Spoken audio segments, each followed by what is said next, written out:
tous pour un vous est présenté par Bell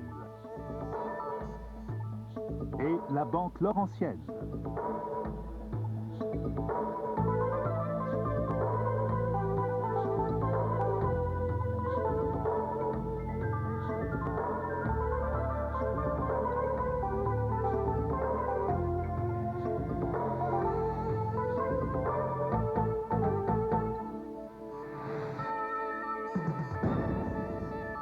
À tous pour un, ce soir, en direct du studio 43 de Radio-Canada, première émission de la série sur l'histoire de l'automobile. Voici votre animateur, Gilles Goujon. Bonsoir. L'histoire de l'automobile, ça a été une révolution. Son invention a carrément révolutionné nos vies, tant au plan économique, politique même que social. De fait, l'automobile, c'est né il y a un peu plus d'une centaine d'années en Europe. On en a fait une industrie en Amérique et on a perfectionné cette industrie, ces voitures, au Japon. C'est donc une histoire mondiale qu'on va vous raconter au cours des 3 prochaines semaines. Et j'ai le plaisir de vous présenter notre concurrent, M. Guy Robert. M. Robert, bonsoir. Voilà, c'est parti. On avait hâte tous les deux que ça commence. M. Robert, vous avez 38 ans, vous êtes notaire à Rougemont.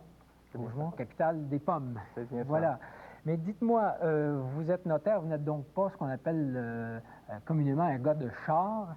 Quelle est votre passion pour cette automobile? Comment ça s'est développé? Pourquoi aimez-vous l'automobile? Depuis mon adolescence, je me suis intéressé surtout au sport automobile. Au sport. Puis en m'intéressant au sport automobile, on vient apprendre les bases là, des différentes compagnies, etc. Puis lorsqu'il y a eu le concours Tous pour un, que j'adore, que je suis toutes les semaines, je n'ai pas pu m'empêcher de... Bon, écoutez, on est bien content de vous avoir sur ce plateau de Tous pour un en direct. Je vous rappelle que vous jouez pour 3 750 $. Il y a toujours la possibilité de cet appel à tous si vous en avez besoin. Et donc, c'est sur vous à la maison qu'on compte si jamais M. Robert en a besoin pour cet appel à tous. Et Normand va vous expliquer un peu comment ça fonctionne. À vous, Normand. Merci bien, Gilles. Bonsoir, mesdames et messieurs. Bien, comme vous le voyez, nos téléphonistes sont ici en studio et attendent vos appels. Vous pourriez venir en aide à notre concurrent ce soir en répondant à un appel à tous Bell. Si M. Robert n'a pas besoin de faire appel au public, vous pourrez quand même répondre à une question en fin d'émission et vous pourrez ainsi gagner 300 $. Donc, M. Robert joue ce soir pour la somme de 3 750 $. C'est offert par la Banque Laurentienne. Nous lui souhaitons bonne chance. Et maintenant, place à la merveilleuse histoire de l'automobile. De retour à Gilles et à notre concurrent. Merci, Normand. Juste avant de commencer nos questions, on va faire un peu de préhistoire pour bien se situer. L'histoire de l'automobile, ça commence il y a un peu plus de 100 ans, vous le savez, mais il y a des siècles, vraiment des siècles, que l'homme essaie d'inventer une machine automotrice par laquelle il va pouvoir se déplacer d'un point A au point B. Regardez ce petit film historique. Déjà en 1490, Léonard de Vinci avait imaginé un véhicule mécanique avec commande manuelle. Autour de 1655, en Chine, Ferdinand Verbier, un jésuite belge, réalise un modèle réduit mu grâce à la vapeur. En 1769, un capitaine d'artillerie français, Nicolas-Joseph Cugnot, met au point un fardier à vapeur qui avance à la vitesse de plus ou moins 4 km à l'heure. Alors, ce Cugnot, il a été pionnier. Il y a aussi une autre première dont il est responsable, c'est le premier accident automobile. Vous avez lu ça, il est rentré dans un mur. Eh bien, on va s'intéresser dans ce premier îlot aux premières. Si vous voulez bien me suivre, vous placez derrière votre baril. Comme vous le voyez, de ce qu'on est entouré, l'automobile, ce n'est pas né du jour au lendemain. Il a fallu inventer des trucs qui allaient permettre à l'automobile d'exister un peu plus tard. D'abord le vélo, qui est l'ancêtre de l'automobile, ensuite le pneu, la batterie, les systèmes d'engrenage et aussi le carburant. D'ailleurs, le carburant, je vous rappelle qu'à la fin du 19e siècle, on ne le trouvait pas dans les stations-service, mais en pharmacie. Alors, ma série de questions va porter sur ces premières qui ont présidé à la naissance de l'automobile. Alors, s'il vous plaît, Monsieur Robert, enlevez notre guenille. Donnez-moi le nom de l'homme à qui on doit le premier moteur à gaz à allumage électrique. Donnez-moi le nom du Français qui fut le premier à mettre le moteur à l'avant de la voiture. Quel est le nom de l'homme et attention à ce détail, qui a pris le brevet de la vulcanisation du caoutchouc? Quel est le nom de ceux qui, les premiers, ont équipé une Peugeot de pneus gonflés en 1895? Et enfin, le nom de l'homme qui a mis au point le démarreur électrique qu'on retrouvera pour la première fois sur la Cadillac 1912.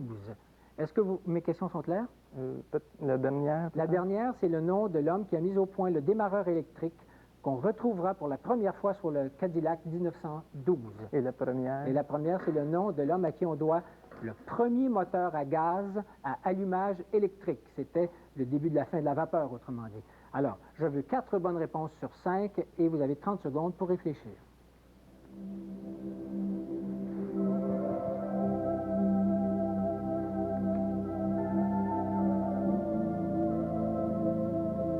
Ça irait. Ça y est? Oui. On y va?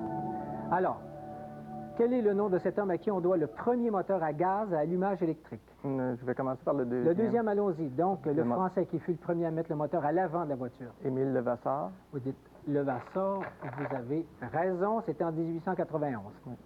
Le nom de celui qui a pris le brevet de la vulcanisation du caoutchouc. Je dirais Charles Goodyear. Vous dites Goodyear, vous avez raison.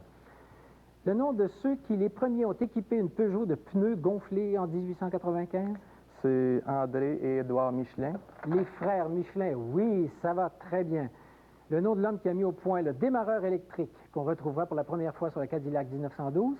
C'est Charles Kettering. Kettering, oui, déjà 4 sur 5, tout va bien. Et maintenant, vous connaissez le nom de ce monsieur qui, le premier, a Je fait... dirais peut-être Joseph-Étienne Lenoir. Ben, monsieur, vous avez raison. C'est 100% au départ, je vous félicite. Voilà, c'était cette première étape qui nous énerve tant la plupart du temps. Je vous félicite. C'est bien parti. Alors, on se retrouve immédiatement après la pause.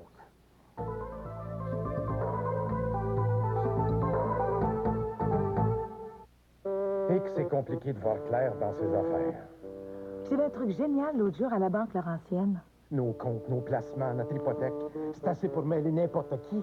C'est un relevé complet de nos finances qui nous sortent sur une feuille. Ça nous prendrait un gestionnaire. Ils appellent ça le gestionnaire. Je l'ai demandé. Ça nous donnera plus de temps pour autre chose. Comme la danse sociale. 1, 2, tcha, tcha, tcha. Tout le monde est quelqu'un à la Banque Laurentienne. C'est en pensant à la sécurité de vos enfants et à leur confort que nous avons inventé l'auto-beaucoup. C'est en sachant qu'on doit souvent transporter avec eux tout leur petit monde que nous l'avons conçu avec tout l'espace nécessaire. Et c'est pour préserver votre tranquillité d'esprit que nous l'avons sans cesse amélioré. Si les mini-fourgonnettes, caravanes et voyageurs sont encore les plus vendus dans l'univers, ce n'est pas un hasard. C'est parce que nous avons été les premiers à comprendre jusqu'à quel point ce sont les enfants qui mènent le monde. Vous avez vu? C'est Jean-Guy, le gars de la quincaillerie. La semaine passée, vous ne l'auriez pas vu. Il y avait assez de buée dans mes fenêtres, on voyait rien. Mais Jean-Guy, lui, a vu le bobo. Gérard, t'as trop d'humidité, qui me dit. Ta maison est tellement bien isolée qu'elle manque d'air. Je lui dis, hein? Qu'est-ce que je vais faire? Il me dit, tu vas t'installer un échangeur d'air à récupération de chaleur, Venmar. Avec ça, tu vas contrôler ton humidité puis tu ne perdras pas toute ta chaleur. Je lui dis, parle-moi donc du service puis de la garantie. Il me dit, fais-toi-en pas, mon Gérard. Tu peux respirer. C'est un Venmar. Préparez-vous. Ce samedi, le gros lot du loto 649 sera de 10 millions. 10 millions de dollars. Loto 649, ça change pas le monde. Sauf que... Et l'extra, c'est quoi? 7, Jean 6, n'a 7, pas joué l'extra. 4, 3, 7. Au 6,49, Select 42 et Atout, mieux vaut jouer extra. Ici, ça se passe plutôt bien. Oui, oui, très beau. Chez vous, ça avance? Vous faites des interurbains au Québec, au Canada, aux États-Unis. Vos horizons d'affaires s'étendent de plus en plus loin. L'Amérique du Nord devient votre véritable champ d'action. Économisez jusqu'à 50% avec le plan d'économie Watts de Bell. De toute façon, le monde est fou. En affaires, l'interurbain, c'est Bell. Pour économiser jusqu'à 50%, appelez-nous au 1-800-363-BELL.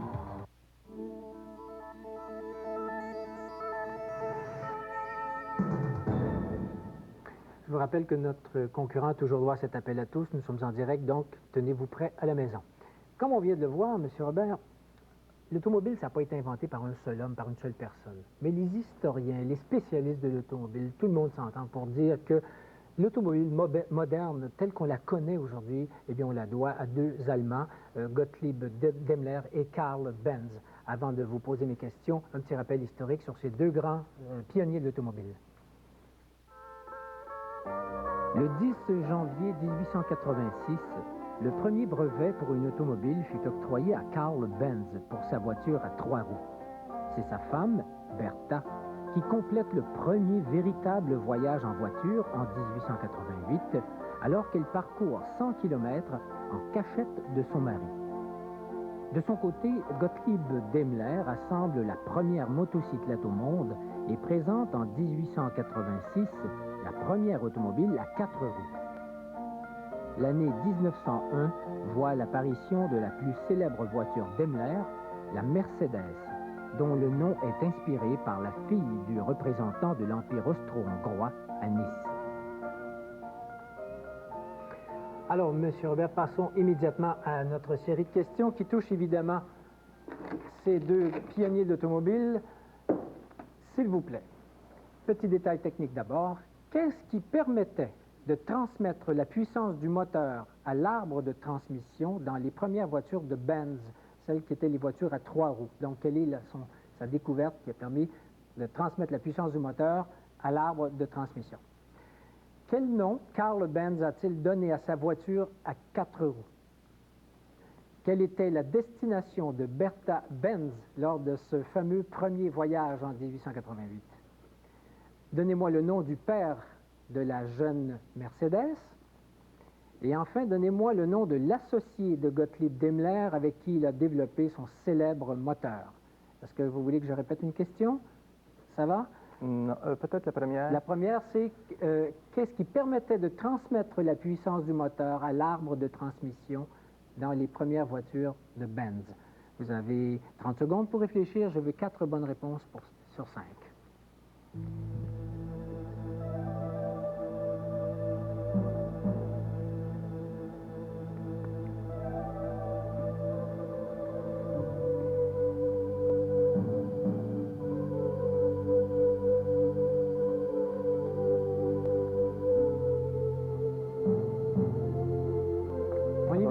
Par laquelle commençons-nous? Par la deuxième. La deuxième, alors. Quel nom Karl Benz a-t-il donné à sa voiture à 4 roues? La Victoria. La Victoria, dites-vous, vous avez raison.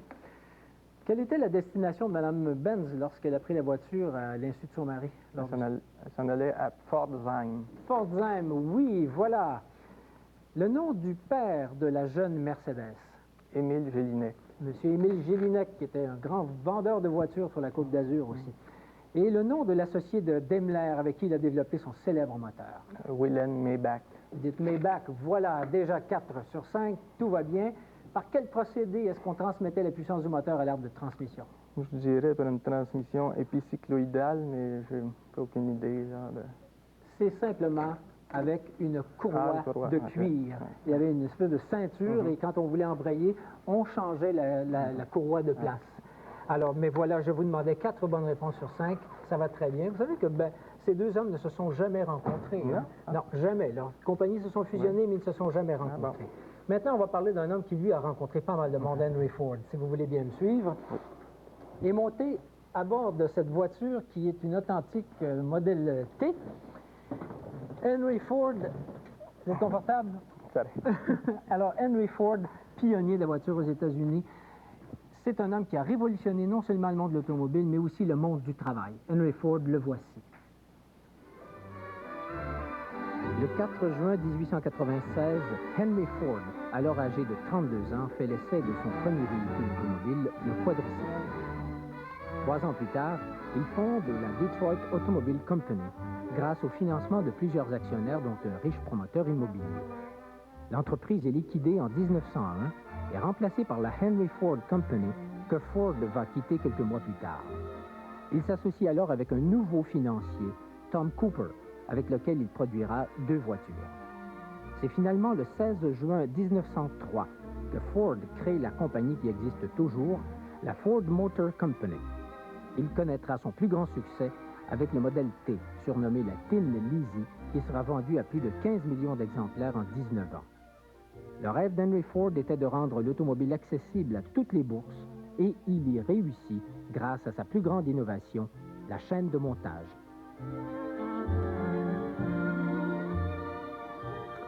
Quelle histoire, hein? Alors, on va s'intéresser dans mes questions aux associés et collaborateurs de Henry Ford. Alors, s'il vous plaît, Monsieur Robert, donnez-moi le nom du promoteur immobilier qui, suite à un voyage aller-retour Farmington-Détroit avec Henry Ford, s'est laissé convaincre de financer la Detroit Automobile Company, donc de ce financier. Quelles sont les deux voitures produites avec Tom Cooper dans sa deuxième compagnie? Donnez-moi le nom des deux frères qui ont fourni comme sous-contractants les éléments mécaniques à la Ford Motor Company pour le modèle A. Et enfin, un des deux concepteurs du modèle T a également dessiné la signature de Ford. Alors, le logo, quel est son nom? C'est un des deux concepteurs du modèle T. Est-ce que je dois répéter une question? Peut-être la première. La première, c'est le nom du promoteur immobilier qui, suite à un voyage aller-retour Farmington-Détroit avec Henry Ford, a accepté de financer la Detroit Automobile Company. Je veux 4 bonnes réponses sur 5 et vous avez 30 secondes pour réfléchir.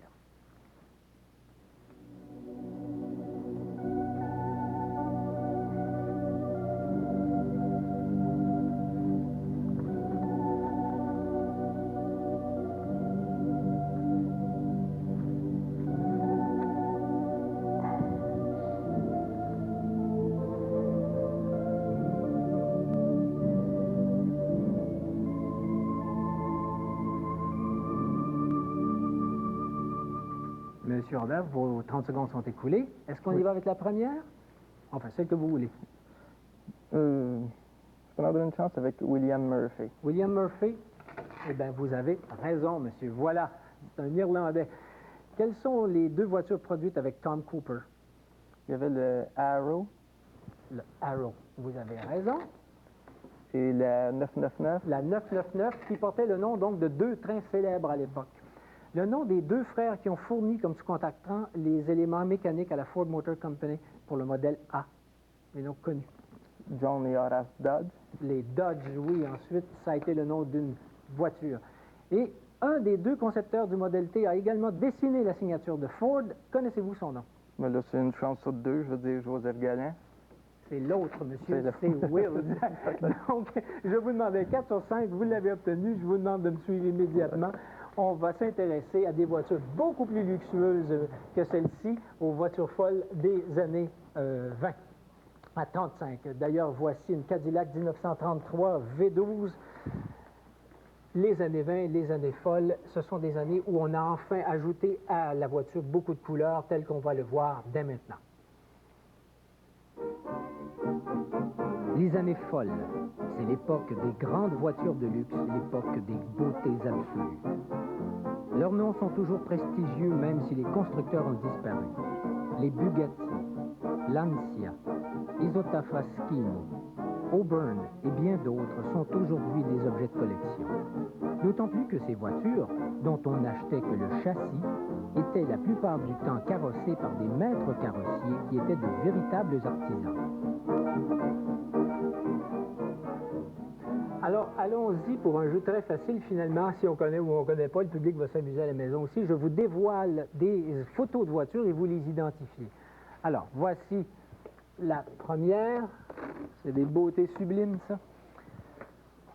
Cette deuxième, c'est élégante aussi. Une troisième, plutôt coupée sportive. Une quatrième, avec énormément de place, il y avait de la place pour un chauffeur. Et enfin, une cinquième. Vous avez 30 secondes pour les identifier. Je veux 4 bonnes réponses sur 5 à compter de maintenant.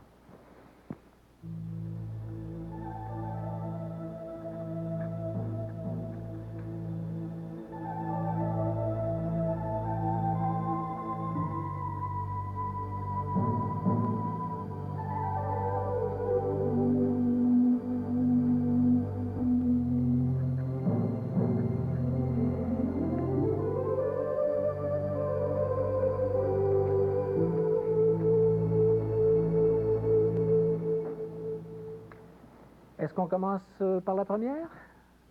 On pourrait commencer par la première. Allons-y. Je dirais que ce serait une Bugatti. Vous dites une Bugatti? C'est la Bugatti Royale, voilà. Cette deuxième? Je dirais une Hispano Suiza. C'est une Hispano Suiza, vous avez raison. La troisième? Je dirais peut-être une Auburn 851. C'est une Duesenberg. Okay. Voilà. La quatrième? Une Rolls Royce. C'est une Isotta Fraschini. Et enfin, la cinquième? Non, je ne l'ai pas, non. Non, vous n'arrivez pas, c'est une Cord. Je vous demandais 4 sur 5. Vous n'avez pas réussi cet îlot, mais vous avez toujours cet appel à tous disponible. C'est le temps de l'utiliser et on compte sur vous à la maison pour permettre à notre concurrent de gagner 3 750 $. À vous, Normand Séguin. Oui, merci beaucoup. Rien n'est perdu pour M. Robert parce que vous pouvez maintenant lui venir en aide en répondant à cet appel à tous Bell. Voici la question. Quelle voiture a été nommée d'après un président américain assassiné? Le numéro de téléphone pour nous joindre est le 1-800-268-9236, 1-800-268-9236, et vous avez 1 minute 30 pour nous joindre à partir de maintenant. Alors ça y est, c'est parti. Nos téléphonistes en studio attendent vos appels. 1-800-268-9236. Et nous avons une bonne réponse, téléphoniste numéro 3, donc nous prenons tout de suite cet appel. Tous pour un, bonsoir. Oui, bonsoir. Oui, bonsoir, monsieur. Quel est votre nom? Louis Archambault. Monsieur Archambault, et de quel endroit nous appelez-vous?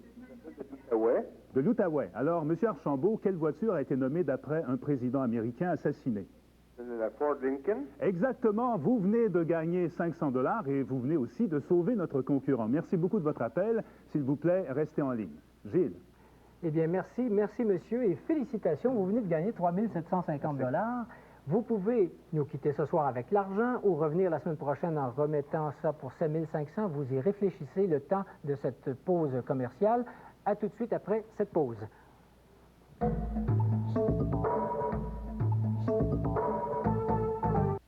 Nous avons donné au nouveau Dodge Ram ce qu'aucun autre camion grand format n'a jamais eu, des freins ABS aux 4 roues. Et nous avons aussi ajouté un coussin gonflable côté conducteur. Et bien sûr, nous avons redessiné le châssis de manière à redistribuer l'impact d'une collision frontale, tout en installant des poutres de sécurité dans les portières qui réduisent les risques d'une collision latérale.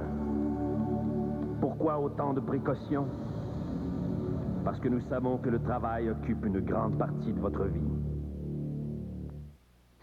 Si votre nez coule un peu et que vous reniflez légèrement, vous avez probablement un rhume de minus. Prenez un peu de repos. Mais si votre tête semble prête à fendre de douleur et que rien n'arrive à vous décongestionner, vous avez définitivement un rhume de sinus.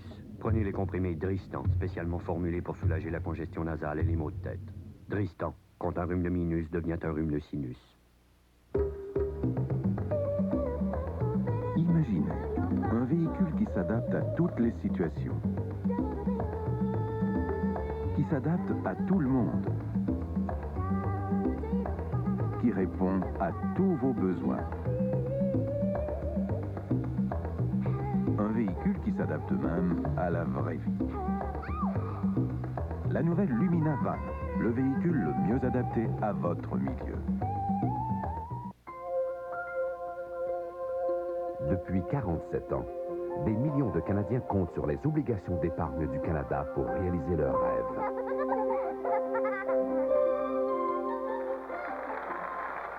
Elles sont sûres et encaissables en tout temps.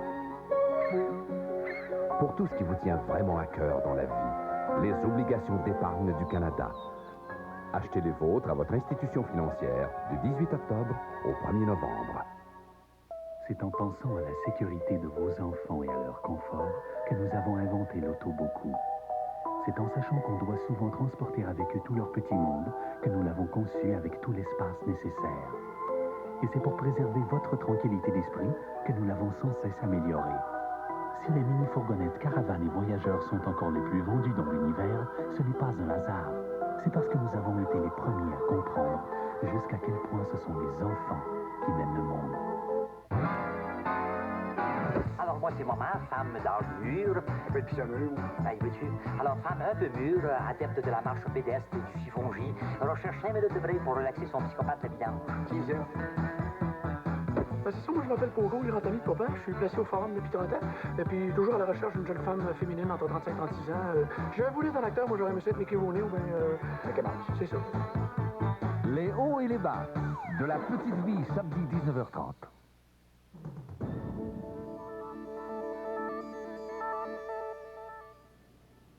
Vous aussi pourriez être concurrent à Tous pour un. Voici d'ailleurs un aperçu des concours auxquels vous pouvez encore vous inscrire. Tout d'abord, la chanson de chez nous. La date limite d'inscription est le 3 novembre. Pour Agatha Christie, la date limite d'inscription est le 17 novembre. Notre adresse est la suivante, Tous pour un, case postale 9095, succursale Centre-Ville, Montréal, Québec, H3C 4M6. Nos prochains concours vont porter sur Adolf Hitler et le baseball. Alors nous allons vous informer des dates limites d'inscription un petit peu plus tard au cours des prochaines semaines. Maintenant ce soir, M. Robert a gagné 3 750 $. C'est offert par la Banque Laurentienne. Donc nous le félicitons bien sûr. Est-ce qu'il va remettre cette somme en jeu? Va-t-il revenir la semaine prochaine? Ben, c'est ce que nous saurons à l'instant. Gilles. Merci Normand. Alors la question, et vous nous revenez la semaine prochaine? Oui, je vais revenir. Bon, on est en voiture. Alors allons-y tout de suite pour quelques questions primes. Ça va faire plaisir à mon ami du rivage. Alors, première question. Avant de fabriquer des voitures, ce Français fabriquait des moulins à café et des bicyclettes. Quel est son nom? Louis Chevrolet? Ce n'est pas Louis Chevrolet, non. Est-ce qu'on a le temps de relancer cette question au public? Non. Alors, je vous donne la réponse, c'est Peugeot. Peugeot qui fabriquait des moulins à café et des bicyclettes. Donc, on s'arrête là pour ce soir. Vous avez gagné 3 750 $. Je vous félicite. C'est très difficile d'apprendre tout ça. C'est remarquable ce que vous avez fait jusqu'à maintenant. J'ai hâte de vous retrouver la semaine prochaine. N'étudiez pas trop, reposez-vous bien et on se retrouve donc jeudi prochain. Alors, à jeudi prochain, immédiatement après Blanche, deuxième émission sur l'histoire de l'automobile. Alors, bonne semaine et consultez des revues, lisez, c'est toujours intéressant d'apprendre et ça peut toujours vous permettre d'aider le concurrent. Au revoir, bonne semaine.